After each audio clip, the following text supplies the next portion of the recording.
Hi, I'm Dr. Dave Stoop. I'm one of the co-hosts on the TV radio program New Life Live, and we're talking about the 12 steps.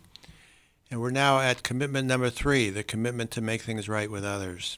And that begins at step 8, where we make a list of all the people we have harmed and become willing to make amends to them all. So I move from an inventory of my own shortcomings, my own wrongs, my own moral failures, to now, and in that process, we probably have come across people that we have hurt, we have wronged, that we have left hanging somewhere. Now we make a list of all the people we need to make things right with. So basically, the third commitment is making things right with the other people in our lives and dealing with things that have flaws in them, in that they have left us kind of open to not dealing with it. I remember getting a check.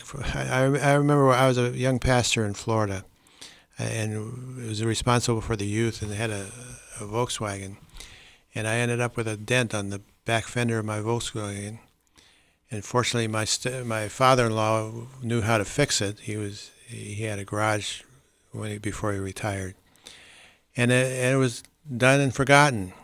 And probably 30 years later, I get a letter from one of the kids that was in the program at that time with a check for $40. And he is making his amends. He's going through step number 9. He's made a direct amend with me. He sent me the letter and sent me the check because he confessed to me that he was the one who had dented my fender, and never confessed to it at the time, of course, but confessed to it later and sent me a check. Now, he had to become willing to make that amends. Steve talks about making amends with a boss that he had in a men's clothing store and hoping that the guy would send the check back. But the guy cashed the check, and I cashed the check and said thank you on the back of it. And that was the end of it. That closed the door for him in terms of it all. But the commitment to making things right with the others is to begin with making a list and to